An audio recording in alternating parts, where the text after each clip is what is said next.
Hello everyone, আসসালামু আলাইকুম। সবাই কেমন আছেন? আলহামদুলিল্লাহ, আল্লাহর রহমতে আমি ভালো আছি। আপনারাও সবাই ভালো আছেন। যে যেখান থেকে ভিডিওটা দেখবেন সবাই কন্টিনিউ করবেন। সবাইকে welcome to my channel মুন্নিস blog. তো যাই হোক, আমার আজকে একটা ছোট্ট রেসিপি ভিডিও নিয়ে চলে আসছে আপনাদের মাঝে শেয়ার করব। আর আজকের রেসিপি ভিডিওটা হচ্ছে বরিশালের বিখ্যাত গরুর মাংস রান্না। আর এটা কীভাবে করলাম সেটা আপনাদের মাঝে শেয়ার করব। তো যাই হোক, আমরা সবাই ভিডিওতে চলে যাই মেন ভিডিওটা অবশ্যই সবাই দেখব। তো কয়েকদিন আগেই আমাদের কোরবান ঈদ শেষ হয়েছে। তো আমাদের যারা আমরা মুসলিম কম বেশি সবার বাসায় গরুর মাংস আছে। তো গরুর মাংস আমরা একটু নিয়ে নিব। আর আমি এখানে একটু বেশি করে নিয়ে নিয়েছি, কারণ মেহমান যেহেতু আসবে আর বেশি মানুষের জন্যই রান্নাটা হচ্ছে। আর আমাদের অঞ্চলে কিন্তু এইভাবে করেই গরুর মাংসটা রান্না করা হয়, বিশেষ করে কোরবানির মাংসটা। তো যাই হোক, আমি এখানে মাংসগুলোকে ধুয়ে ভালো করে ঝরা দিয়ে নিয়েছি। তারপরে আপনার জিরা বাটা দিয়ে দিলাম, রসুন বাটা দিয়ে দিলাম, তারপরে আদা বাটা দিয়ে দিলাম পরিমাণ মতো।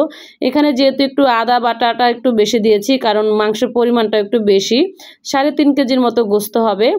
তো এখন একে একে সব ধরনের মশলাগুলো দিচ্ছি। এটা মরিচের গুঁড়া দিয়ে দিলাম। মরিচের গুঁড়া একটু বেশি দেওয়া হয়েছে, কারণ একটু জাল জাল না হলে কিন্তু গরুর মাংসটা খেতে ভালো লাগবে না। তারপরে দিয়ে দিলাম হলুদ গুঁড়ো, তারপরে দিয়ে দিলাম আপনার পরিমাণ মতো লবণটা কিন্তু একটু হিসাব করে দিতে হবে, কারণ লবণটা একটু কম দিলেও সমস্যা নেই, পরে কিন্তু আবার লবণটা অ্যাড করা যায়। তারপরে এই যে পেঁয়াজ কুচি দিয়ে দিলাম বেশি করে একটু। আর পেঁয়াজ কুচিটা একটু বেশি দিলে সবচেয়ে আরও বেশি মজা হয় গরুর মাংসটা। আর এখন দিয়ে দিলাম কিছু কাঁচা মরিচ। আর কাঁচা মরিচটা তো একটু দিতে হয়, কারণ ফ্লেভারের জন্য কাঁচা মরিচের ফ্লেভারটা কিন্তু খুবই ভালো লাগে।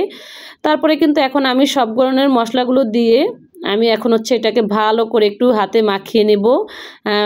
প্রায় 10 মিনিটের মতো মাখাবো। আর আমাদের এলাকায় কিন্তু এইভাবে করেই কোরবানির মাংসটা রান্না করে বিশেষ করে।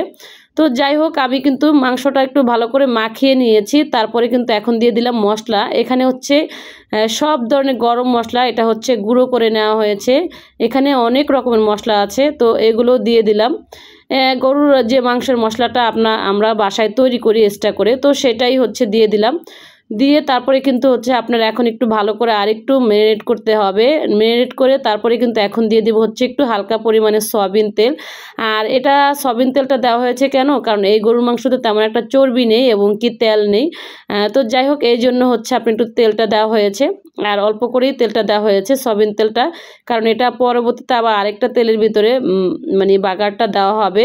তো যাই হোক, মাংসটা মাখানো শেষ। এখন কিন্তু একটু 10 মিনিটের জন্য রেখে দিলাম। 10 মিনিট পরে কিন্তু আমি চুলার কাছে চলে আসছি। চুলায় এসে তারপরে কিন্তু এখানে সরিষার তেল দিয়ে দিলাম পাতিলে। সরিষার তেলটা দিয়ে তারপরে পেঁয়াজ কুচি দিয়ে দিলাম বেশি করে। পেঁয়াজটাকে একটু ভাজাভাজি করে যখন একটু লাল হয়ে আসলো, তখন আপনার মাংসগুলোকে এখন দিয়ে দিব।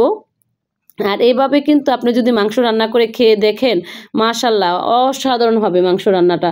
তো যাই হোক, আমি কিন্তু এখন একে একে সবগুলো মাংসই দিয়ে দিলাম।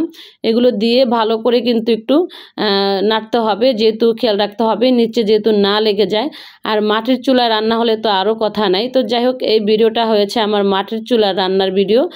তো আমাদের এলাকায় কিন্তু আমরা কম বেশি সবাই এইভাবে করেই গরুর মাংসটা রান্না করে। কোন কোন এলাকায় কিভাবে রান্না করে অবশ্যই কমেন্ট বক্সে সবাই জানাবেন।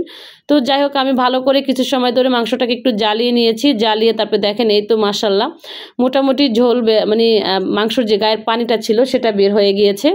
তারপরে কিন্তু আরেকটু পরিমাণে ঝোল দিয়েছি। ঝোলটা দিয়ে তারপরে আরও কিছু সময় ধরে রান্না করেছি। প্রায় রান্নাটা শেষের দিকে হয়ে গিয়ে, যাই হোক, চুলা থেকে মাংসটা নামিয়ে নিয়েছি। নামানোর পরে দেখেন কত সুন্দর একটা কালার আসছে। তো যাই হোক, এইভাবে করে আপনারা সবাই ট্রাই করে দেখবেন, গরুর মাংসটা খেতে খুবই টেস্টি হয়। এটাই আমাদের বরিশাল অঞ্চলের বিখ্যাত রান্না। তো সবাই ভালো থাকবেন, আল্লাহ হাফেজ।